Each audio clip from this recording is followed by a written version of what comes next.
Stop everything you're doing right now, because what I'm about to share with you will permanently change how every single person in your life sees you, responds to you, and thinks about you when you're not in the room. You've felt it before. You walk into a meeting, a party, a coffee shop, and there's that person. They're not the loudest. They're not the best looking. They haven't said 10 words yet. But somehow everyone in the room is quietly orbiting around them. People lean in when they speak. Strangers smile at them without knowing why. They leave every conversation, and the other person feels like they just had the best talk of their week. You've wondered about them, maybe even resented them a little. And deep down, you've asked yourself the question that most people are too afraid to say out loud. Why isn't that me? Here's what nobody tells you. That person wasn't born that way. They didn't win some genetic lottery. They didn't grow up with more confidence, more charm, or more natural-like ability than you. What they have isn't a gift. It's a system. And by the time you finish reading this, you'll have that exact system in your hands, ready to use in your very next conversation. But first, we need to destroy the lie that's been quietly holding you back your entire life. Chapter 1, The Magnetism Myth That's Been Keeping You Invisible. Let's get one thing straight from the beginning. You have been lied to about charisma, consistently, repeatedly, by every movie, every TV show, every born leader narrative you've ever absorbed. The lie goes something like this. Some people are just magnetic and others simply aren't. Some people walk into rooms and own them. Others fade into the furniture. And according to this lie, there's nothing you can do about which category you fall into, because it's just who you are. That lie hasn't just been wrong, it's been expensive. It's cost you connections, opportunities, relationships, and versions of yourself you never got to meet. It's kept you small in rooms where you deserve to be seen. And it's handed power to people who simply learned the rules of the game while you were told the game was rigged. Here's the truth. Magnetism is a skill, not a personality type, not a birthright. A skill. The same way cooking, coding, or playing guitar is a skill. And like any skill, it can be learned, practiced, and eventually mastered to the point where it feels completely natural. But here's the first mistake most people make when they hear that. They immediately think becoming magnetic means becoming a different kind of loud. They picture themselves holding court at dinner parties, delivering perfectly timed punchlines, becoming the center of every room. They think charisma means turning up the volume on their personality until people have no choice but to pay attention. That's not it, not even close. Some of the most magnetic people you'll ever meet are quiet, thoughtful, deliberate. They don't dominate conversations. They elevate them. They don't perform. They connect. The difference between them and everyone else isn't their volume. It's their presence. It's the way they make you feel seen, heard, and genuinely valued in a way that almost nobody else does. And here's the second myth worth destroying, that magnetic people are never nervous or insecure, that they float through life wrapped in effortless confidence, never second-guessing themselves, never feeling out of place. Complete fiction. Every genuinely magnetic person you admire has felt awkward, has bombed a conversation, has stood at the edge of a room wondering whether to approach someone or just refill their drink and find a corner. The difference is they kept going anyway. They learned that confidence isn't the absence of fear. It's the decision to act despite it. They stopped waiting to feel ready and started getting good at showing up before they were. The third myth, and maybe the most damaging, is that being magnetic requires being fake, that you have to put on a performance, say what people want to hear, become a curated, carefully managed version of yourself designed to generate maximum approval. This isn't just wrong, it's the opposite of what actually works. Authentic magnetism is built on genuine interest in others, not in impressing them. The most magnetic people you know aren't thinking about how they're coming across. They're genuinely curious about the person in front of them. They're asking real questions because they actually want the answers. They're listening because they're genuinely interested, not because they're waiting for their turn to talk. Here's the principle underneath all of this, and it's the one that changes everything once you really absorb it. Humans are wired for connection. We are, at our core, social creatures with a deep biological need to feel understood, valued, and significant. The most magnetic people have learned to tap directly into those needs, not through tricks or manipulation, but through a fundamental shift in how they show up for others. They don't try to be interesting, they become interested. They don't try to impress, they make others feel impressive. They don't try to be memorable, they make others feel memorable. And that's the key. Because when you consistently make people feel good about themselves in your presence, genuinely, authentically, without agenda, something neurological happens. Their brain starts associating those positive feelings with you, not with the conversation, not with the setting, with you. That's not charm, that's chemistry, and it's completely reproducible. One more thing before we move forward. Magnetic people have mastered something called emotional regulation, and it's more important than any specific technique. Your emotional state is contagious, genuinely, physiologically contagious. When you enter a conversation anxious, needy, or desperate for approval, the person you're talking to feels it, even if they can't name it. Their nervous system picks up on yours. They get uncomfortable without knowing why. They start looking for an exit. But when you enter that same conversation calm, grounded, and genuinely interested in the other person, that energy transfers too. People relax around you. They open up. They start to feel safe. And safety, as it turns out, is the foundation of every meaningful connection ever built. This doesn't mean performing positivity. It means learning to manage your internal state so that what you bring into your interactions is something worth catching. That's what this whole journey is about. Not becoming someone new, but becoming the most fully expressed, most genuinely connected version of who you already are. Chapter 2. The Psychology of Instant Attraction. Why most people push others away without knowing it.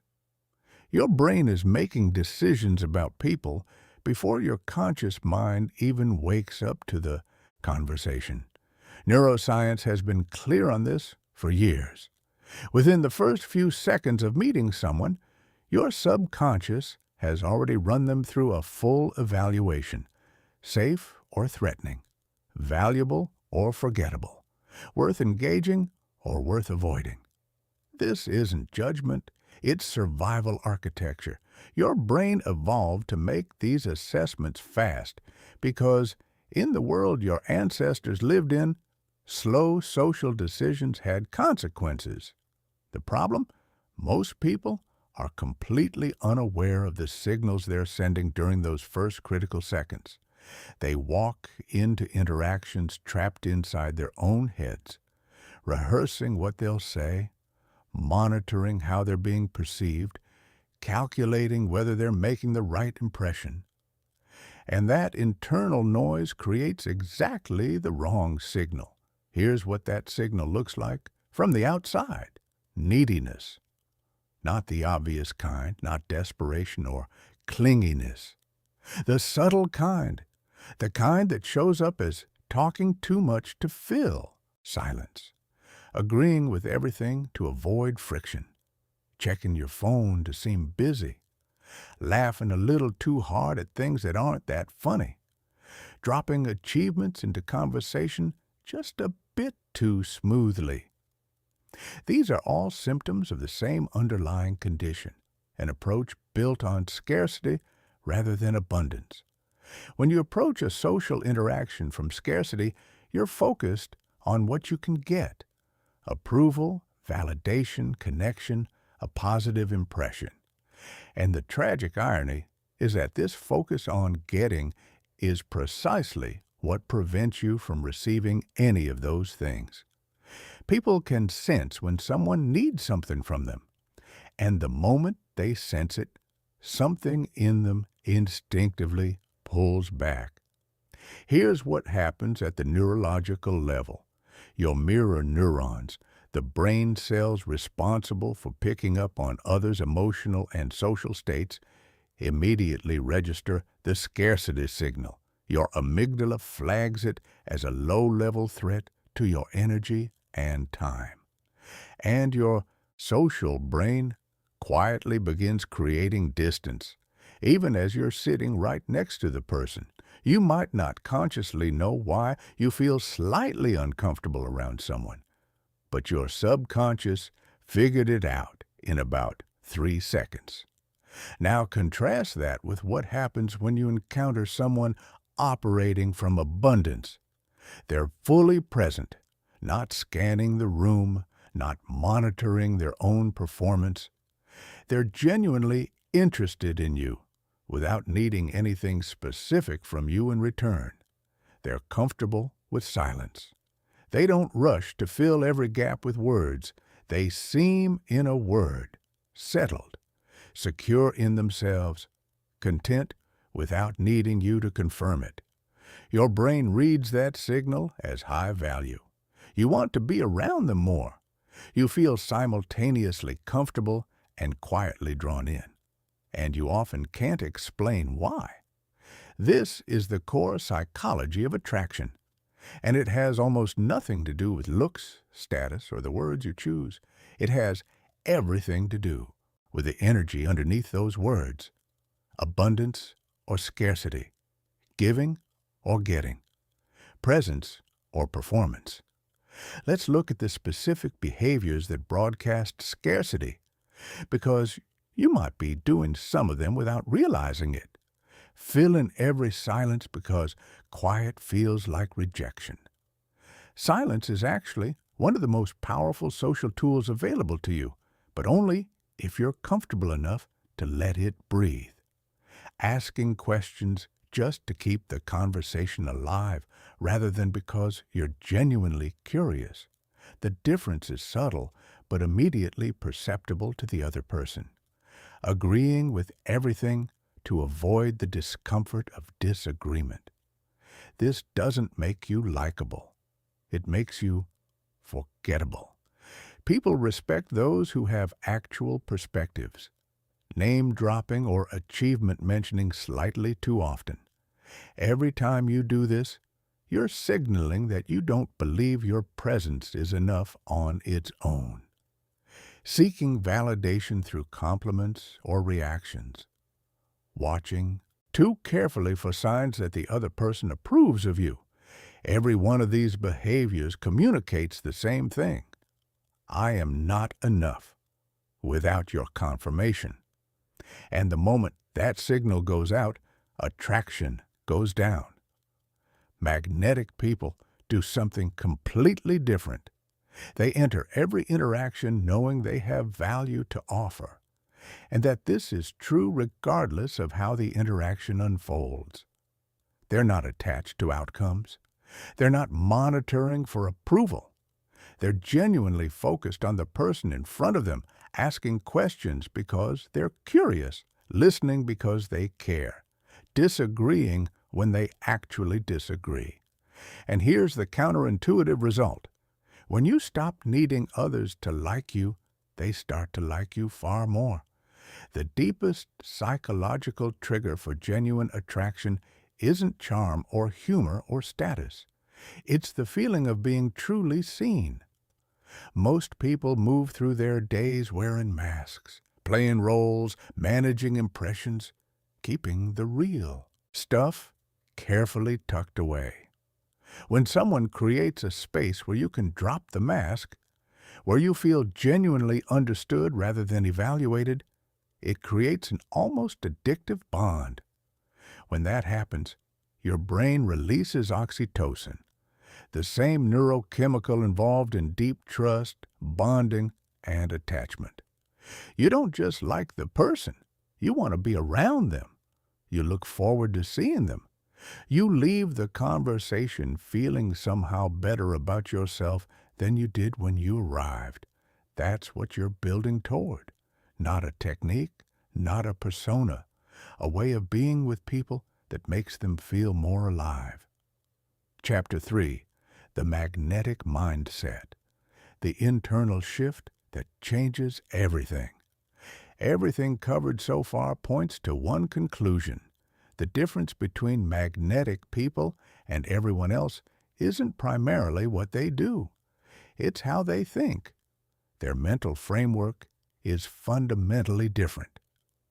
While most people move through social interactions trapped in self-focused loops, am I saying the right thing? Do they like me? How am I coming across? Magnetic individuals have rewired their default orientation, and once you understand exactly how they think, you can start rewiring yours. Pillar 1. From internal focus to external focus. This is the foundation everything else is built on. Most people are so consumed by their own experience during social interactions that they're barely present for the other person at all. Half their attention is on what to say next. Another part is monitoring their own body language. Another part is interpreting every micro-expression for signs of approval or rejection. Magnetic people have trained themselves to do something radically different. They become completely absorbed in the other person, not in a performance of interest, in actual genuine fascination with the human in front of them. What drives this person? What are they proud of? What are they worried about? What lights them up? This shift from self-focus to other focus isn't selflessness. It's strategy disguised as character. Because here's what happens when you make someone feel genuinely fascinating. They associate that feeling with you. When you make someone feel interesting, you become interesting to them. When you make someone feel valued, you become valuable to them. It's not a trick.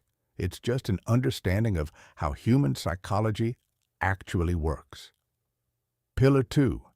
Abundance over scarcity. You've already seen how scarcity thinking repels. Abundance thinking attracts for the same reason. It changes your entire posture in a conversation. When you know you have value to offer and genuinely don't need the other person to confirm it, you show up differently. You're comfortable being honest. You're willing to disagree. You're not desperately filling every pause. You can give your full attention without needing something back immediately. This isn't arrogance. Arrogance is believing you're better than others. Abundance is simply knowing you have something real to contribute and being at peace with that, whether the other person sees it immediately or not. Pillar 3. Genuine curiosity as a superpower. Most people ask questions out of social obligation. Magnetic people ask questions because they're genuinely fascinated by the answers. There's a night and day difference in how those two kinds of questions feel to the recipient. Real curiosity isn't surface level. It doesn't ask about your job and then nod politely while already preparing the next question. It notices what you said, what you didn't say, what seemed to light up in your eyes when you mentioned something, and then gently pulls on that thread. It makes you feel like you're the most interesting person they've talked to all week. And often, in that moment, you are, because someone is finally paying actual attention. Pillar 4, emotional independence magnetic. People don't need you to validate them. This isn't coldness, it's strength. Their sense of self-worth isn't riding on how this conversation goes, which means they can be completely honest with you, completely present for you, and completely unconcerned with managing your impression of them. That combination, honesty plus presence plus non-neediness, is extraordinarily rare, and it's deeply attractive. When you're emotionally independent, you can handle disagreement without feeling threatened. You can receive criticism without collapsing. You can handle a moment of silence without rushing to fill it. You can be turned down for something without interpreting it as a verdict on your worth. This resilience is magnetic because it signals something the other person's nervous system immediately recognizes. This person is safe. This person is solid. I can relax around them. Pillar 5. Every interaction as an opportunity to add value. Magnetic people move through their social world with a quiet question running in the background of every interaction. How can I make this person's day a little better? Not in a performative, over-the-top way, just genuinely looking for the small ways to add something, a piece of useful information, a moment of real listening, an honest compliment, a laugh, a question that helps someone think about something they hadn't considered. This orientation from extraction to contribution is perhaps the single most transformative shift in the entire magnetic mindset. Because when you're focused on what you can give, you stop being nervous about what you'll get. The internal pressure disappears. The performance anxiety fades. You're no longer trying to impress anyone. You're just showing up and adding something real. Pillar 6, 7, and 8. Secure attachment, state management, and self-acceptance. These 3 work together as a foundation. Secure attachment means you can be close to people without needing to possess them. You can be independent without being cold. You're available without being overwhelming. This balance, intimacy without neediness, connection without control, is exactly what people are looking for and so rarely find. State management means you take responsibility for the emotional energy you bring into social situations. Before important interactions, you check in with yourself. Are you anxious? Tired? Frustrated? You handle that through breathing, through movement, through whatever practice works for you. So you're not making others responsible for managing your emotional state. You show up as a resource, not as a drain. Self-acceptance means you've made peace with your own imperfections, and that peace gives others permission to be imperfect around you. When you don't need to be flawless, others don't feel like they have to be either. Your comfort with your own humanity creates psychological safety, and psychological safety is the ground in which every genuine connection grows. Chapter 4. The Science of Presence. How to command attention. Before you say a single word, here's something most people never consider. By the time you open your mouth in any social situation, the other person has already formed an impression of you. Not a rough draft, a fairly complete one. Your presence has been communicating for you the entire time, broadcasting signals about your confidence, your emotional state, your relationship with yourself, and whether you're someone worth paying close attention to. Most people are completely unaware of this broadcast. They're focused on what they're going to say, carefully constructing sentences, anticipating questions, rehearsing their talking points, while their body is running a completely different program, one that often contradicts everything they're trying to convey. Understanding presence means understanding that your body, your breath, your movement, and your energy are always speaking. The only question is whether they are saying something that works for you or against you. Your relationship with space magnetic people move through the world like they belong in it. Not aggressively, not apologetically, just naturally, fully, without constantly checking whether their presence is welcome or taking up too much room. Watch how people enter a space.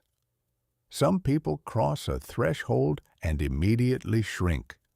Shoulders pulled in, eyes down, movements tight and tentative, as if they're apologizing for existing in the room. Others burst through and overcorrect in the opposite direction. Loud, performatively casual, working a little too hard to signal comfort. Both of these extremes communicate the same thing underneath: insecurity. Then there's a third way, the way magnetic people enter. They simply walk in. Their movements are unhurried. Their posture is natural, spine gently upright, shoulders relaxed, weight settled. They don't scan the room with darting eyes looking for threats or approval.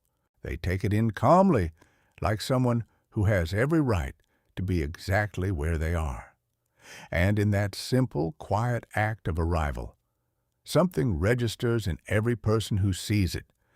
This person is worth noticing. This isn't performance. It's the physical expression of an internal state. When you genuinely feel that you belong wherever you are, when you're not seeking permission to exist in a space, your body communicates that automatically. The goal isn't to manufacture confident body language. It's to build the internal groundedness that makes confident body language natural. The breath, you're not thinking about your breathing pattern, is one of the most powerful signals your body sends. And almost nobody pays attention to it. Shallow, rapid breathing signals anxiety. It tightens your chest, raises the pitch of your voice, speeds up your speech, and creates a low-level tension that people around you pick up on unconsciously. It makes conversations feel slightly rushed, slightly pressured, even when nothing particularly stressful is happening. Deep, slow, diaphragmatic breathing does the opposite. It lowers your voice, it slows your pace, it creates a quality of groundedness that others find immediately settling. When you breathe deeply, you project calm, and calm is contagious. People physically relax in the presence of someone who seems genuinely at ease. Before any significant social interaction, a first meeting, a difficult conversation, a moment where you want to be fully present, take 30 seconds to breathe intentionally. Deep inhale, slow exhale. It sounds almost embarrassingly simple, but the neurological effect on your state, and consequently on how others experience you, is significant. The eye contact. Nobody teaches you. Eye contact is simultaneously one of the most powerful and most misunderstood tools in your social toolkit. Most people default to one of two broken extremes. They either avoid eye contact, looking down, looking sideways, breaking away too quickly, which signals nervousness and disengagement, or they overcorrect, holding eye contact a beat too long in an attempt to appear confident, which tips into intensity and makes the other person uncomfortable. Magnetic people have found the middle ground. Their eye contact is natural, comfortable, and warm. When the other person is speaking, they hold eye contact steadily, not staring, just genuinely present, as a signal that I'm here and I'm listening. When they themselves are speaking, they break eye contact occasionally, which actually reduces social pressure and makes the interaction feel more like a conversation and less like an interrogation. And when they make an important point or ask a real question, they return to direct eye contact with quiet confidence. But here's the part that matters most: the quality behind the eye contact. There's a fundamental difference between making eye contact because you've been told to and making eye contact because you're genuinely interested in the person you're looking at. The first feels hollow. The second feels magnetic. People can tell the difference even if they can't articulate how. True presence, the rarest gift. Beyond posture and breathing and eye contact, there's something deeper that defines the most magnetic people's presence. And it's something increasingly rare in a world designed to constantly divide your attention. They are actually here, not half here while mentally composing a response, not here while also tracking what's happening across the room, not here while also managing their own social anxiety in the background.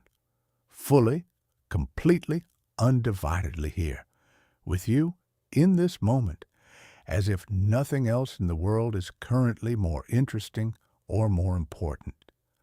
Most people experience this kind of presence from someone else maybe a handful of times in their entire life.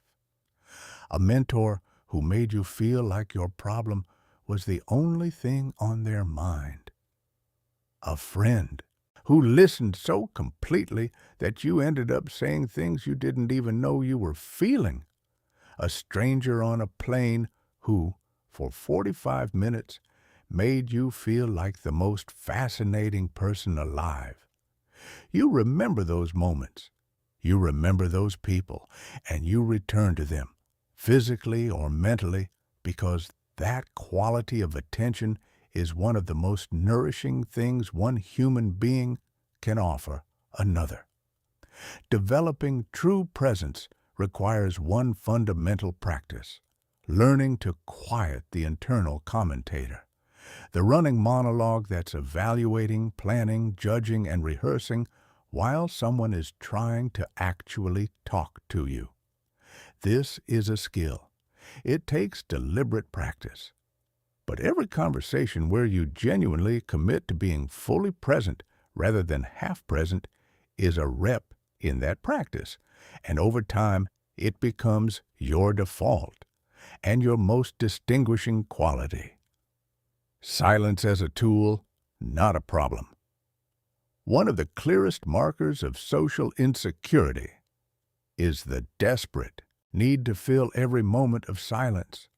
The moment a conversational pause arrives, anxious energy floods in and words come tumbling out. Not because there's something important to say, but because the silence felt dangerous. Magnetic people have a completely different relationship with silence. They let it breathe. They allow pauses to exist without rushing to collapse them. And in doing so, they create something rare and valuable: space. Space for the other person to go deeper. Space for a thought to fully form before it gets expressed. Space that signals, I'm comfortable enough with you that we don't need noise to fill the gap between us. A well-placed pause after someone shares something meaningful communicates more than any immediate response could. It says, I actually heard you.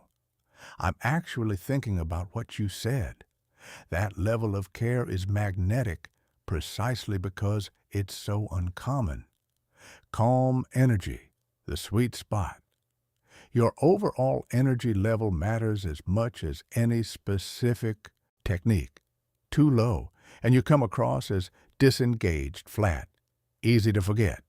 too high, and you're overwhelming, exhausting to be around, the conversational equivalent of an alarm that won't stop going off. The sweet spot is what psychologists call calm energy, engaged but not frantic, warm but not intense, enthusiastic without being desperate for that enthusiasm to be matched. You're clearly interested in life and in the person you're talking to, but you're not depending on this interaction to provide your daily dose of stimulation or validation. This calm energy is sustainable because it comes from genuine interest rather than performance. You're not working to seem energetic. You're genuinely engaged, and that engagement carries its own natural vitality that others find effortlessly attractive. Chapter 5. The Art of Deep Connection. Making anyone feel like the most important person in the room. Surface-level charisma gets attention. Deep connection creates loyalty. There are people who are entertaining to be around, quick with a joke, easy in a crowd, fun at a party, and then there are people who make you feel, after talking to them for 20 minutes, like you've been genuinely known, like something real passed between you, like you want to continue that conversation for the rest of the evening. The first kind of person gets remembered. The second kind gets sought out. And the difference between them comes down to a specific set of skills that have nothing to do with being witty or interesting or impressive. Listening, beyond the words. Most people listen to respond.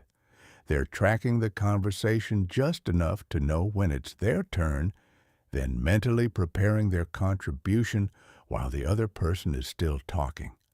This is not listening. It's waiting with background noise. Magnetic people listen to understand. There's a crucial distinction. When you're listening to understand, you're not just processing the words. You're tracking the emotion behind them, the need underneath the statement, the thing that wasn't said but is hovering just below the surface. You're asking yourself, what is this person actually trying to communicate right now? This kind of listening, what psychologists call empathic accuracy, requires you to set down your own agenda completely. You're not preparing your response. You're not judging whether you agree. You're not thinking about a similar experience you want to share. You're simply receiving what the person in front of you is genuinely trying to express. When someone experiences this quality of attention, something shifts in them neurologically. Their nervous system settles. Their defenses soften. They start saying things they hadn't planned to say because the space feels safe enough to be real in. And that neurological shift, that opening, is the foundation of every meaningful connection.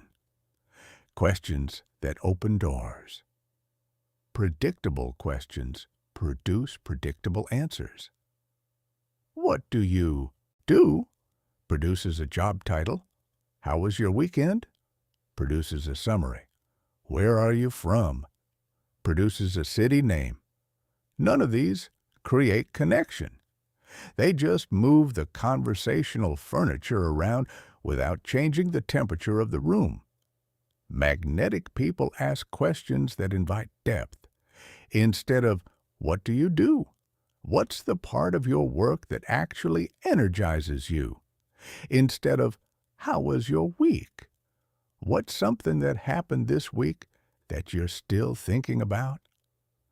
These shifts are subtle but significant. They signal that you're interested in the person's inner experience, not just the external facts of their life. The real art, though, is in the follow-up.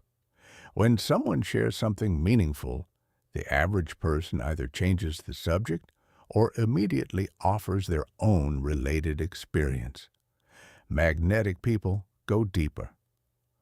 What made that so significant for you? How long have you felt that way? What do you think you're going to do with that? These follow-ups communicate something powerful.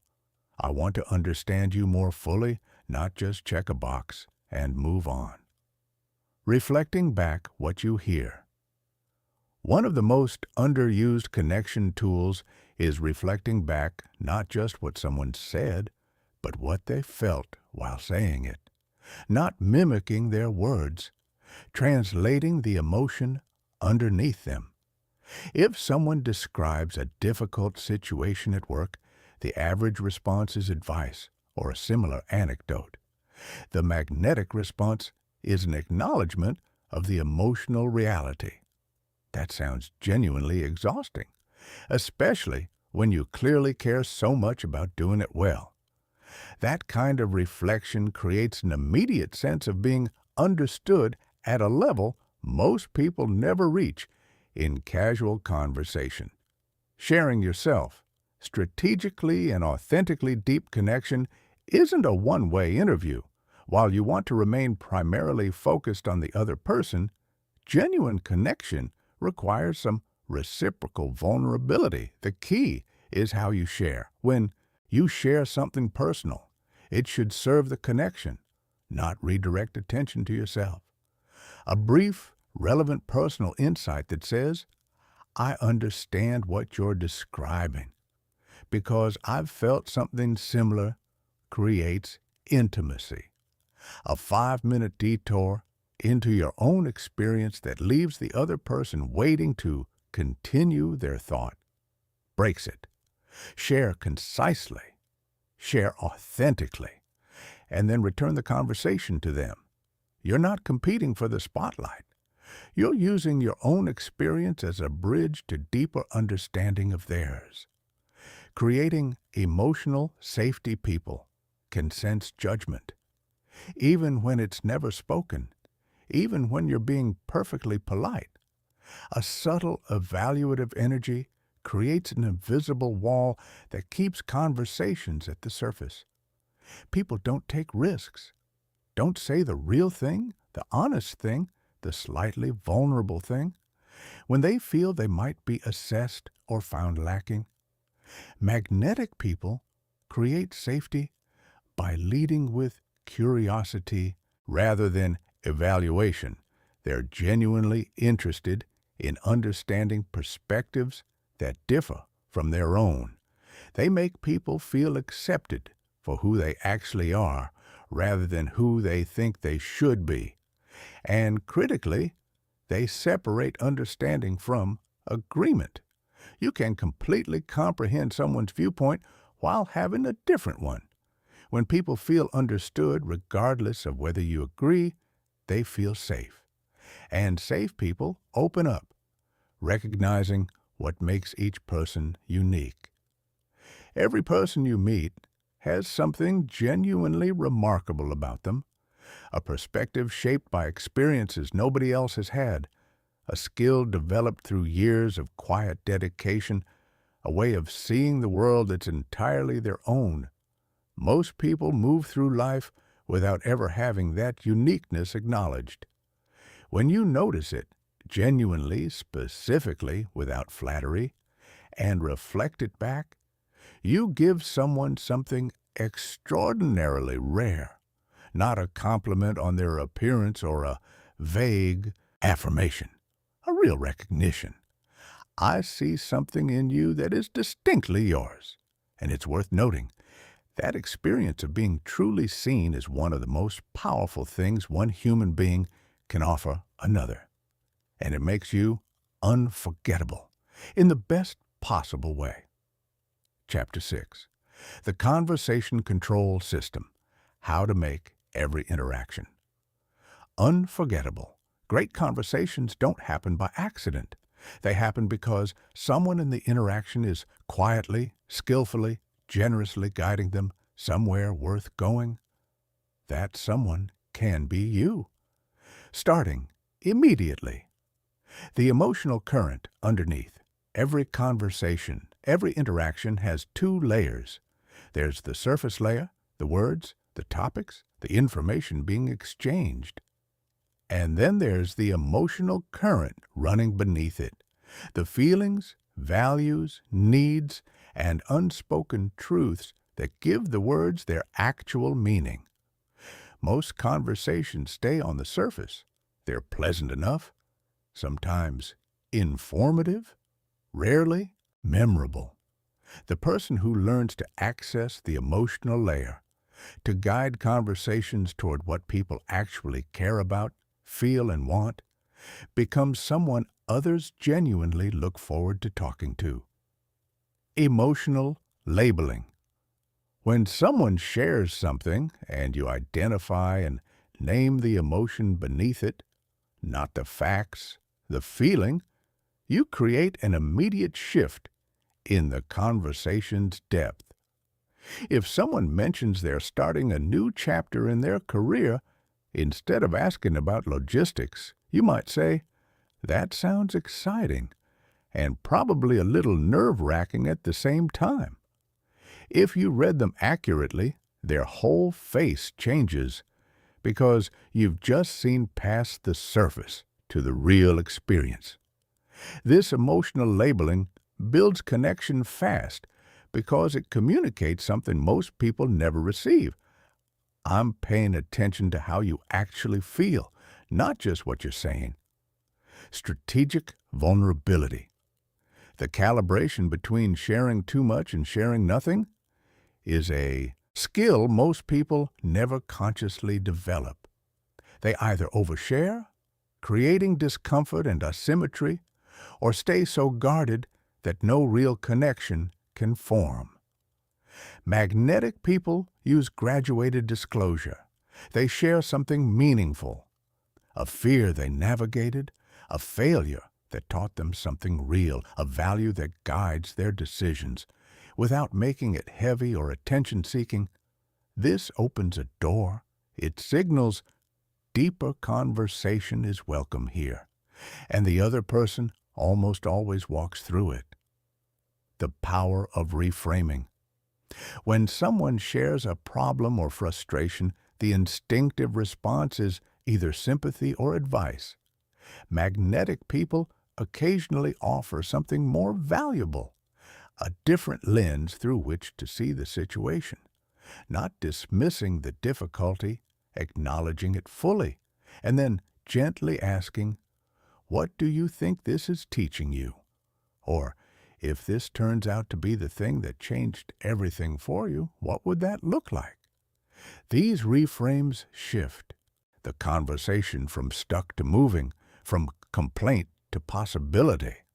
And they position you as someone who doesn't just hear problems, but helps people think more clearly about them. Emotional amplification.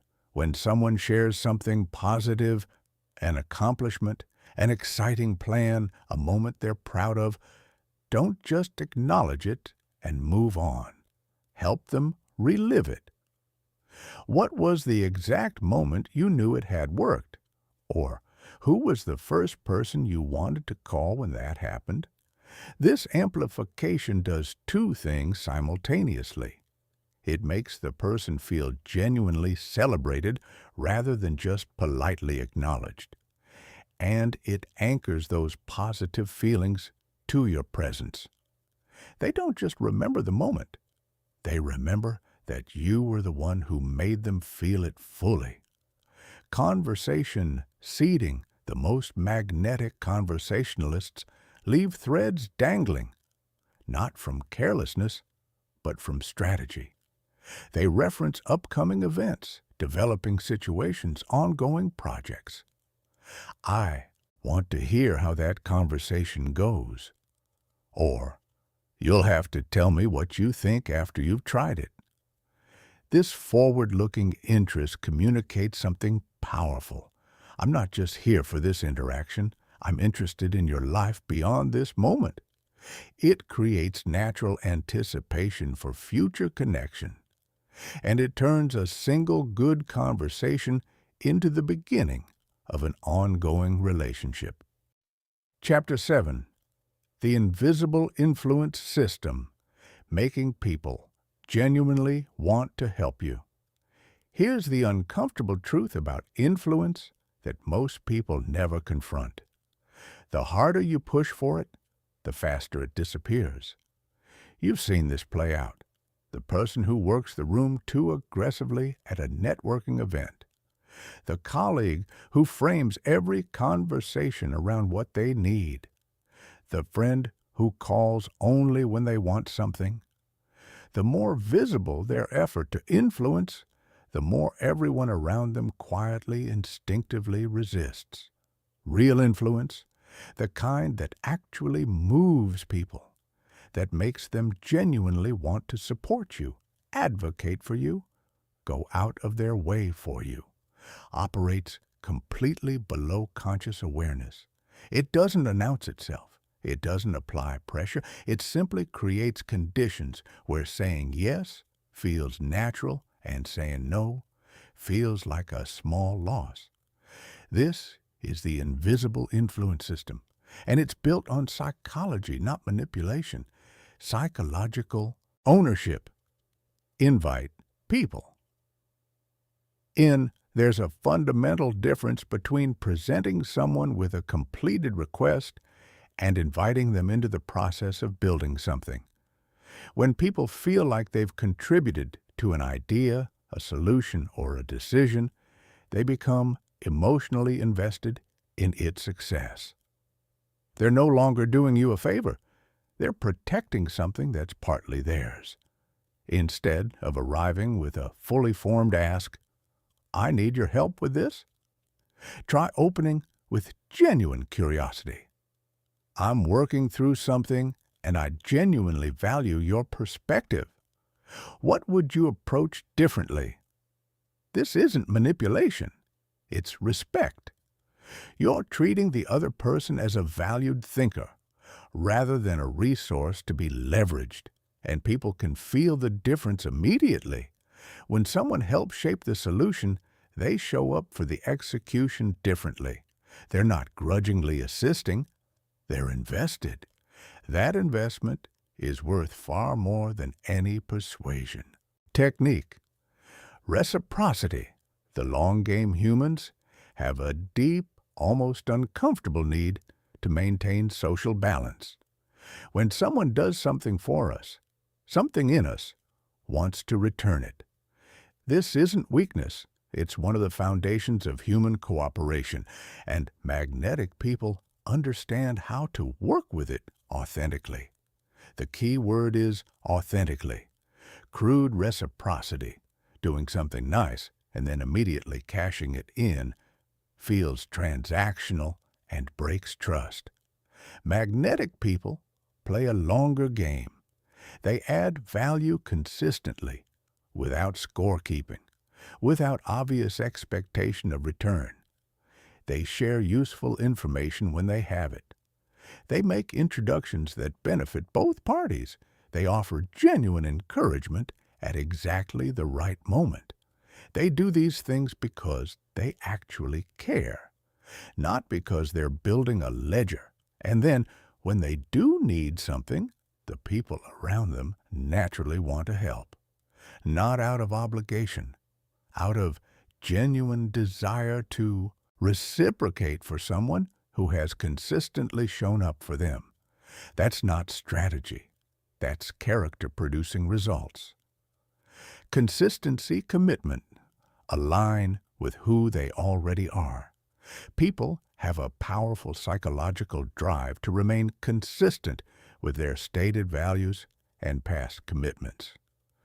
When someone has told you they care about something, growth, fairness, creativity, family, sustainability, they're handing you a map to their decision-making. Magnetic people don't ignore that map. When they have a request or a proposal, they frame it in terms of values the other person has already expressed. Given what you said about wanting to build something that actually lasts, I think you'd find this worth considering.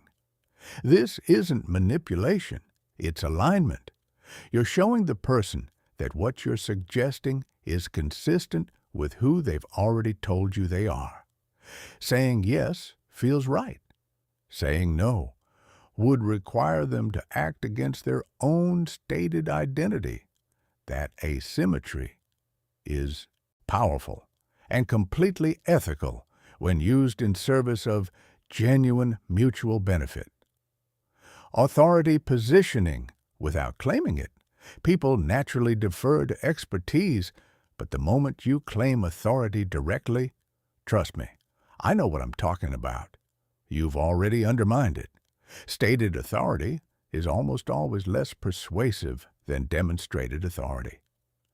Magnetic people demonstrate expertise through storytelling, insight, and the quiet confidence of someone who has been in similar territory before. They might share a brief, relevant experience, offer an observation that shows they've thought deeply about something, ask a question that reveals their understanding of the nuances involved. None of this announces itself as authority building, but it creates an impression in the other person's mind organically that this is someone who knows what they're talking about. That impression is far more persuasive than any credential you could name drop.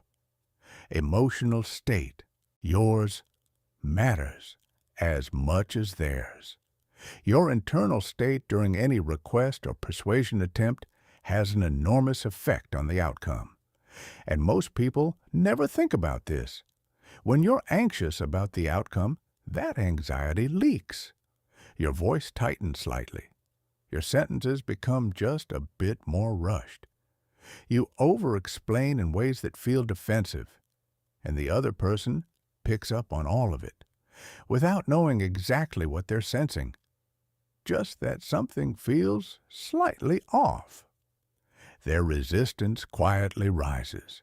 When you're genuinely calm, comfortable with the possibility that the answer might be no, confident that your request is reasonable, and focused on mutual benefit rather than personal gain, that projects too. The conversation feels different, lower stakes, more collaborative, and paradoxically, the relaxed request almost always lands better than the pressured one. Before any significant ask, check your state. If you're coming from a place of desperation or anxiety, address that first, not by suppressing it, by genuinely shifting your perspective. This might work out. It might not. Either way, I'll be fine. Now let me make the most compelling case I can from a place of actual calm. The reason why. Even when it's obvious research in social psychology has shown something remarkable. People are significantly more likely to comply with requests when a reason is given, even when that reason adds almost no new information. This isn't about justifying yourself or over-explaining. It's about the simple act of acknowledging that you understand the other person's time and attention have value, and that your request has actual meaning behind it. Could you take a look at this before Thursday? I want to make sure I'm not missing something important before it goes out. The added context, why it matters, makes the request feel more considered and more personal. It's the difference between a request and a conversation. Graceful acceptance of no. This is the one most people skip. And it's arguably the most important. How you respond to rejection determines your future influence with that person more than almost anything else. If someone declines and you respond with visible disappointment, subtle pressure, or wounded energy, you've made it expensive for them to say no to you, which means they'll be reluctant to engage with your requests in the future because they'll be unconsciously bracing for that cost again. When you respond to no with genuine graciousness, "Of course, I completely understand. Thanks for being straight with me," you do something counterintuitive. You make it safe to say no to you. And when saying no feels safe, saying yes feels genuinely chosen. Your future requests land on more receptive ground because the other person knows they have a real option. Magnetic people make it easy to decline them. That ease is one of the reasons people are so willing to say yes. Chapter 8. Body Language Mastery. The silent conversation you're always having. Before you've introduced yourself, before you've made a single joke or asked a single question, before any words have passed between you, your body has already said something. It has communicated your confidence level, your emotional state, your relationship with yourself, and your general sense of whether you belong in this space or are hoping nobody notices you. All of that, broadcast automatically, received unconsciously, processed in milliseconds before the conversation even begins. Most people think body language is about specific poses and positions. Stand like this. Hold eye contact for exactly this long. Use open gestures. This mechanical approach misses the point entirely. Body language isn't a set of tricks you layer on top of an anxious inner state. It's the outer expression of an inner state, which means the most effective way to improve your body language is to work on what's happening internally and let the external naturally follow. That said, there are specific patterns worth understanding, because sometimes working from the outside in, consciously adjusting your physical expression, can actually shift your internal state in ways that support the genuine confidence you're building. Centered presence, the foundation. The most magnetically attractive physical quality isn't a specific pose or gesture. It's what researchers call centered presence, a quality of being fully inhabiting your body without either fighting gravity or surrendering to it. Concretely, your spine is naturally upright without being rigid. Your shoulders are relaxed without being collapsed. Your weight is evenly distributed, grounded, settled. Your head is level, not tilted up in performed confidence or down in performed humility. You're not taking up more space than you need, but you're not apologizing for the space you do occupy. This centered quality communicates something that every room full of people unconsciously reads: this person is at home in themselves, not performing, not compensating, just present. Breath as presence. You've already seen how breathing affects your internal state. Its effect on your physical presence is equally significant. When you breathe shallowly from your chest, which most anxious people do, especially in social situations, your voice rises slightly in pitch, your speech speeds up, and a subtle tension appears in your shoulders and jaw. Others pick up on this tension as a low-level social signal of discomfort, which creates a reciprocal low-level discomfort in them. Breathing from your diaphragm, slow, full, easy, does the opposite across the board. Your voice drops, your pace settles, your shoulders release. The physical effect on the people around you is measurable. They relax. They feel safe. They lean in rather than subtly creating distance. Practice this before social situations that matter to you. 2 minutes of intentional, diaphragmatic breathing before walking into a room changes what you bring into that room in ways that are genuinely detectable by others. Gestures that support rather than distract. Natural gestures, ones that emerge organically from what you're saying and feeling, support communication. They add emphasis, express emotion, and make you more engaging to watch and listen to. Nervous gestures, fidgeting, self-touching, repetitive movements distract from communication. They draw attention away from your words and toward your discomfort. They signal that part of your bandwidth is being consumed by anxiety rather than by the conversation. The goal isn't to suppress movement or become physically rigid. It's to release the nervous gestures by addressing the anxiety underneath them and allow your natural expressiveness to emerge. When you're genuinely engaged in a conversation, rather than managing your own social performance, your gestures take care of themselves. Facial expressions. Authenticity over animation. There's a particular kind of facial expression that's become almost epidemic in social and professional settings. The carefully managed expression. The smile that's a little too consistent. The nod that comes just slightly too regularly. The look of interest that doesn't quite reach the eyes. People can read these masks, not always consciously, but they feel the slight unreality of them, and it creates distance rather than connection. Magnetic people have naturally responsive faces. Their expressions change with what they're experiencing.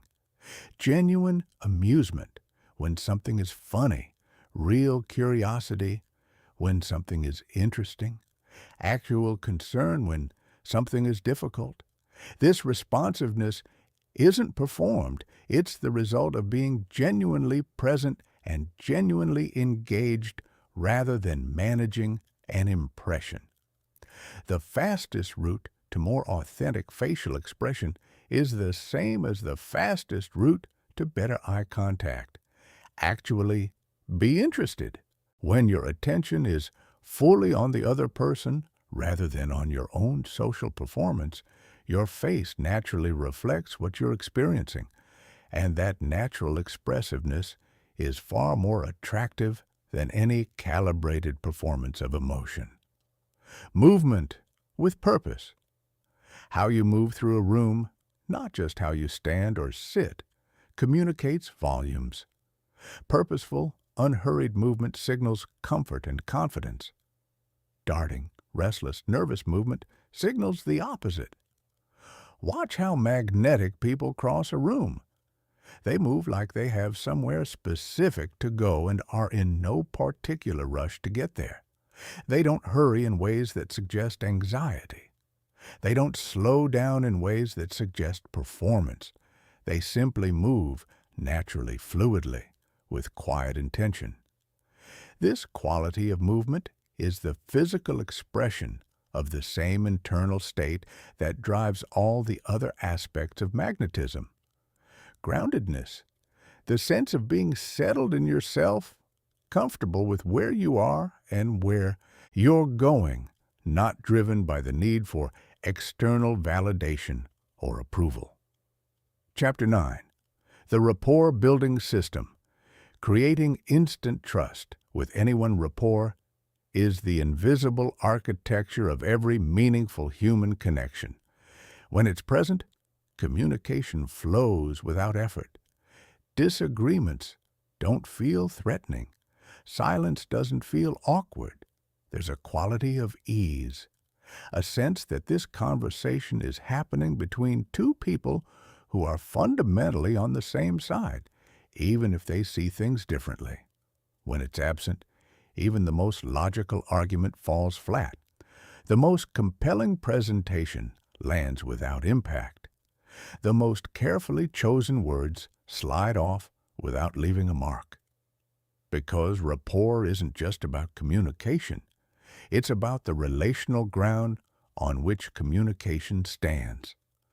Understanding how to build it quickly, authentically, and durably is one of the most practically valuable skills in the entire magnetic framework. Pacing and leading. The foundation rapport building begins with a deceptively simple principle. Meet people where they are before trying to take them somewhere new. This is what psychologists call pacing. You subtly match the other person's energy level, communication pace, and emotional state. Not through mimicry, but through genuine attunement. If someone is speaking slowly and thoughtfully, rushing your responses creates friction. If someone is energetic and fast-paced, responding with low energy creates disconnection. When you naturally match their rhythm, something clicks. They feel, without knowing why, that you're on the same wavelength. Once that rapport is established, you can begin to lead, gradually shifting the energy or direction of the conversation toward something more useful or positive. Someone who came in anxious can be gently led toward calm. Someone who came in flat can be gradually brought to more engaged. But you have to pace first. Leading without pacing is just pushing. Sensory language. Speaking their channel. People process information through different sensory channels, and they reveal those channels in the language they use.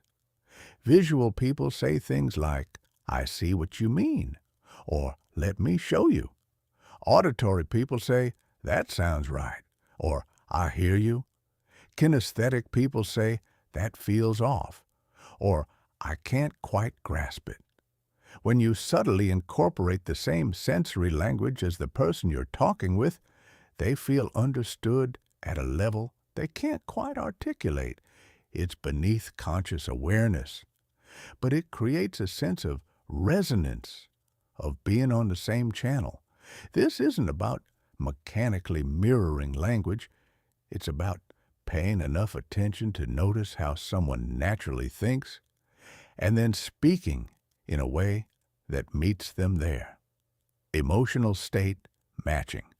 One of the most common rapport-breaking mistakes is responding to someone's concern or frustration with immediate optimism. You're trying to help. But what they experience is not being heard. Before you can lead someone toward a better emotional state, you have to acknowledge the state they're actually in, match the seriousness of their tone, reflect back their concern. Show them that you understand where they are before you try to help them move anywhere. Only after someone feels genuinely met in their current experience are they open to being led somewhere different. This is emotional intelligence in its most practical form. And it's the reason some people can transform a tense conversation into genuine connection in minutes, while others, despite good intentions, keep making things worse. Shared experience and genuine common ground. Humans bond through genuine commonality, shared experiences, parallel challenges, overlapping interests or values. When you discover real common ground with someone, rapport often deepens almost instantly. The key word is genuine. Forcing connections that don't really exist, stretching to find similarities, exaggerating shared interests creates a subtle inauthenticity that people feel even when they can't name it. But when you discover real overlap, a place you've both been, a challenge you've both navigated, a value you both hold, something clicks that no technique can manufacture. Listen actively for these points of genuine connection. Ask questions that give you the information you need to find them. And when you discover them, acknowledge them with real warmth rather than performed excitement. Trust through consistency. Over time, rapport isn't just something you build in a single conversation. It's something you maintain or erode through every subsequent interaction. The foundation of durable trust is consistency, being the same person in different contexts, following through on what you said you'd do, communicating honestly even when it's uncomfortable, showing up with the same care and attention in the fifth conversation as you did in the first. Every interaction is either a deposit into the rapport account or a withdrawal from it. Small withdrawals, a moment of distraction, a commitment not quite kept, a response that felt slightly dismissive, are normal and recoverable. Consistent withdrawals, or a single significant one, can undo months of careful building. The most magnetic people aren't just good at creating rapport, they're trustworthy in the deepest sense, which means the rapport they build doesn't fade when they're not actively managing it. It holds and grows because it's built on something real. Chapter 10.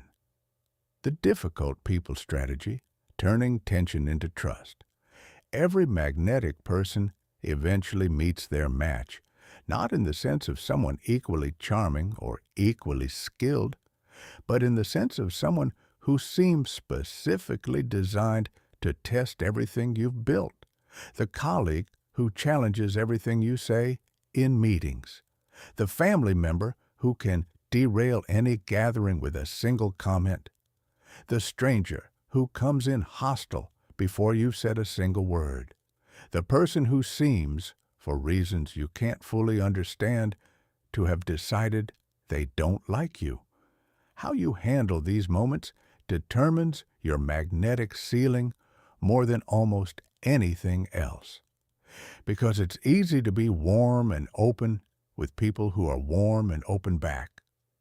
The real test, the one that separates genuinely magnetic people from those who are simply charming under favorable conditions, is what happens when the conditions turn difficult.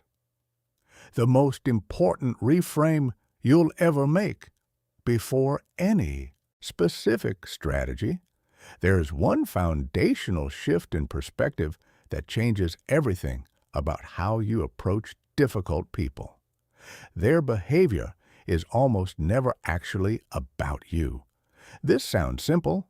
It's surprisingly hard to internalize in the moment when someone is being dismissive, hostile, or unfair. But difficult behavior, almost universally, is the external expression of an internal experience. Fear, insecurity, unmet needs, old wounds that haven't healed, a sense of being overlooked or undervalued or misunderstood. The anger or coldness or criticism is the symptom. The actual cause is almost always something that has nothing to do with you specifically. When you can genuinely hold that perspective in a difficult interaction, when you can look past the behavior to the human need underneath it, your entire response changes. You stop defending against an attack and start responding to a person, and that shift, more than any technique, is what creates the possibility of transformation. Emotional Aikido, redirecting instead of resisting. In the Japanese martial art of Aikido, the practitioner doesn't meet force with force. They receive the incoming energy, redirect it, and use its own momentum to create a different outcome. The same principle applies to difficult social interactions. When someone comes at you with anger, criticism, or hostility, the instinctive response, defending yourself, counterattacking, shutting down, meets their force with equal or greater force. The result is escalation. Two people pushing against each other, neither listening, neither moving. Emotional Aikido looks completely different. Instead of defending against the anger, you acknowledge the emotion underneath it. I can see this situation has been really frustrating. Help me understand what's been most difficult about it. Instead of countering the criticism, you look for whatever grain of legitimate concern might be buried inside it and acknowledge that. First, this response is disarming precisely because it's unexpected. Difficult people are braced for resistance. When they encounter genuine curiosity and acknowledgement instead, something in them shifts. The energy that was poised for conflict suddenly has nowhere to go, and in that space, real conversation becomes possible. Finding the grain of truth, even in unfair, exaggerated, or aggressively delivered criticism, there is almost always a kernel of something legitimate, a real concern, a genuine frustration, a valid point buried under layers of poor delivery. Magnetic people train themselves to find that kernel, not to validate the delivery, but to acknowledge the legitimate core. This takes genuine intellectual honesty and a secure enough sense of self that you don't need to defend against every critique to protect your self-image. When you find it and name it, you're right that I could have communicated that more clearly. Something remarkable often happens. The difficult person's defensiveness drops because what most difficult behavior is actually seeking beneath all the noise is acknowledgement. When you provide that acknowledgement voluntarily, rather than making them fight for it, the fight often simply stops. Setting boundaries with dignity. Being magnetic doesn't mean being a target. It doesn't mean accepting treatment that's genuinely disrespectful or allowing others to consistently drain your energy or violate your boundaries. What it means is that when you do set a boundary, you do it in a way that maintains dignity, yours and theirs. Not with anger or ultimatums, not with passive withdrawal, with clear, calm, direct communication that focuses on the behavior rather than attacking the person. I want to work through this with you, and I need us to be able to talk to each other respectfully to do that. Can we start there? This kind of statement sets a firm boundary while keeping the door open for genuine resolution.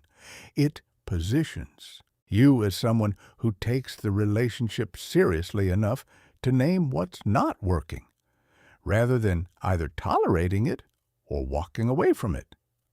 The power of full acknowledgement before solutions, before your own perspective, before any attempt to change the dynamic. Make absolutely certain the difficult person knows they've been heard. This means reflecting back their concern in your own words, acknowledging the emotion they're experiencing, naming any legitimate points in their position before responding to the ones you disagree with. Only after someone feels completely heard, not partially, not politely, but actually heard, are they psychologically available to hear you. Most difficult interactions get stuck because both parties are trying to be heard before the other person has had that experience. Someone has to go first. Magnetic people go first. They give the gift of full acknowledgement before asking for it in return. And that generosity, more often than not, is exactly what breaks the deadlock. Strategic vulnerability in difficult moments. One of the most counterintuitive tools available in a difficult interaction is appropriate personal disclosure, not oversharing, not manufacturing vulnerability to manipulate, but finding a genuine moment to show your humanity, to step out of the adversarial dynamic and remind both of you that there are two real people in this conversation. I'll be honest, I've been in situations where I felt similarly, and I know how frustrating that can be. Or, I genuinely didn't handle that as well as I could have, and I think that contributed to where we are. These moments of honest self-reflection are disarming because they break the performance of invulnerability that difficult interactions often harden into. They create an opening for the other person to be human back, knowing when to step away. Magnetic people are skilled at handling difficulty, but they're also honest about one thing. Not every difficult person is available for connection in every moment. Some people are so consumed by their own pain, so defended by their own history, that no amount of skill or patience will open a door in a given interaction. Recognizing this isn't failure, it's wisdom. Sometimes the most magnetically mature thing you can do is step away, gracefully, without burning anything down, leaving the door genuinely open for a different conversation at a different time. I think we might need a bit of space before we can find something useful here. I'd genuinely like to continue this conversation when we're both in a better place for it. This kind of exit maintains respect for both parties while protecting your own energy and the long-term possibility of the relationship. Your emotional state is everything. Underneath every specific strategy in this chapter is one non-negotiable foundation. You cannot respond skillfully to difficult people if you're in a reactive emotional state yourself. When you're triggered, when the anger or hurt or defensiveness has risen above a certain threshold, your access to the prefrontal cortex, the part of your brain responsible for empathy, strategy, and nuanced response, is significantly diminished. You're operating from a more primitive system, one designed for survival rather than connection. And from that place, even the best strategies become unavailable. This means that managing your own emotional state is not a luxury in difficult interactions. It's a prerequisite. Breathe. Slow down. Create a moment of internal space between what's happening and your response to it. Ask yourself, what response would I be proud of here? And then respond from that place rather than from the reactive impulse. That gap between stimulus and response is where your magnetism lives. Chapter 11, Advanced Social Intelligence, Reading Every Room Before You Speak a Word. Most people move through social environments like someone walking through a forest. At night, aware of what's directly in front of them, largely blind to the larger landscape, they see the surface of conversations. They respond to what's explicitly said. They navigate based on what's obviously visible, and they miss, consistently, invisibly, the vast majority of what's actually happening. The most magnetic people operate at a different level entirely. They've developed what researchers call advanced social intelligence, the ability to read unspoken communication, understand hidden motivations, track group dynamics, and navigate complex social environments with an accuracy that seems almost intuitive. It isn't intuition. It's pattern recognition, built through years of paying close attention to things most people never notice.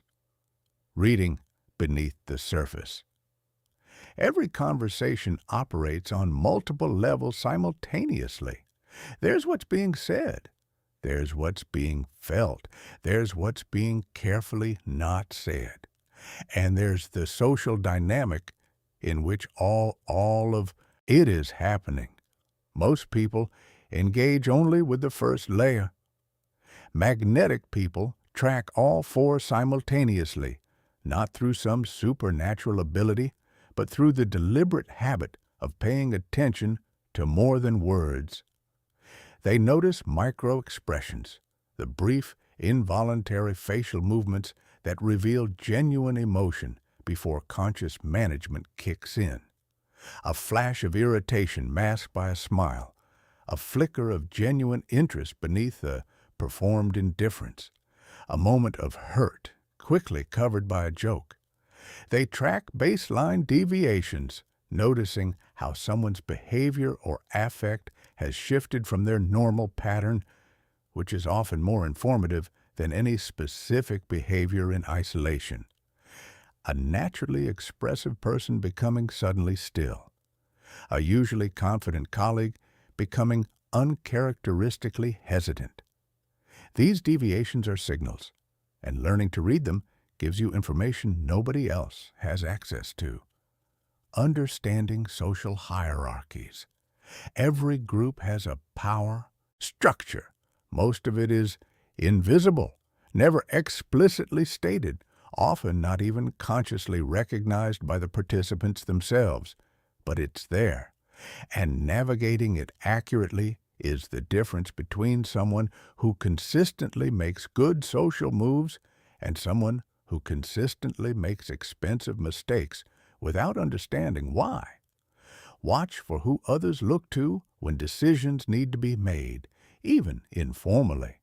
Who speaks first and who waits, whose ideas get built on and whose get politely noted and quietly set aside.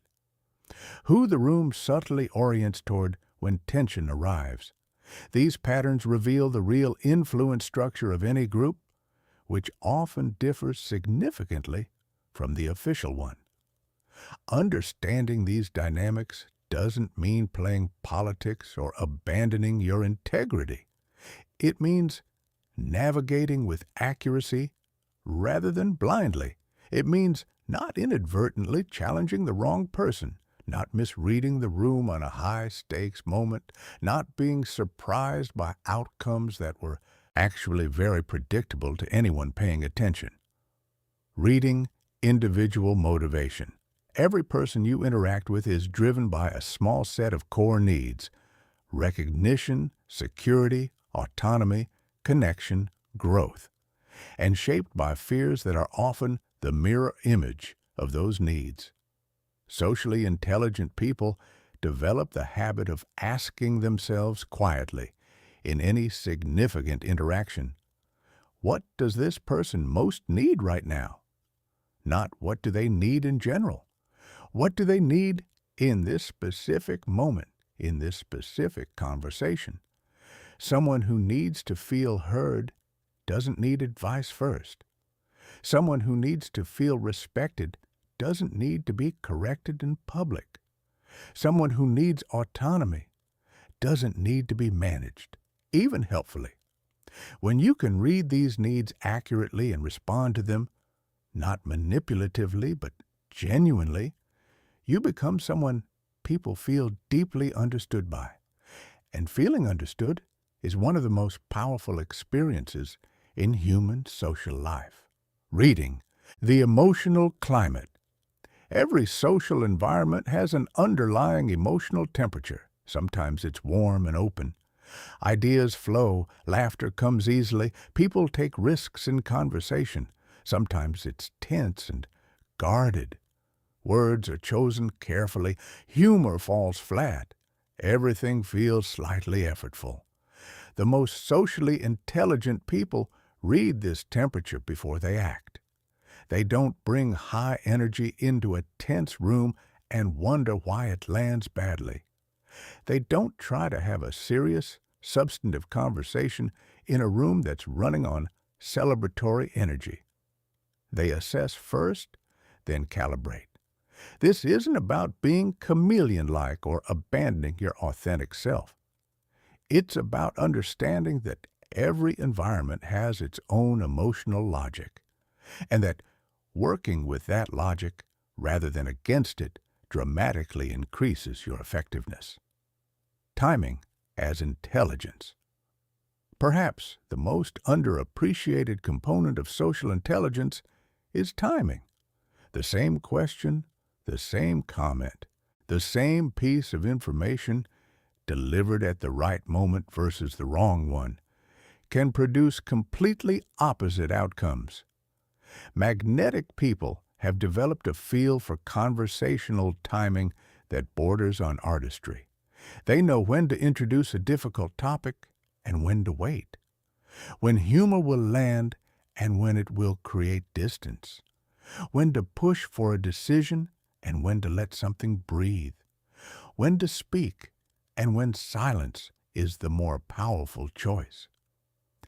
This timing awareness develops through the same practice that builds all social intelligence: sustained, genuine attention to what's actually happening in human interactions, rather than what you're planning to do next.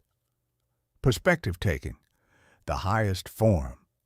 The most sophisticated social intelligence skill is what researchers call perspective taking accuracy. The ability to genuinely understand how a situation looks and feels from another person's specific vantage point.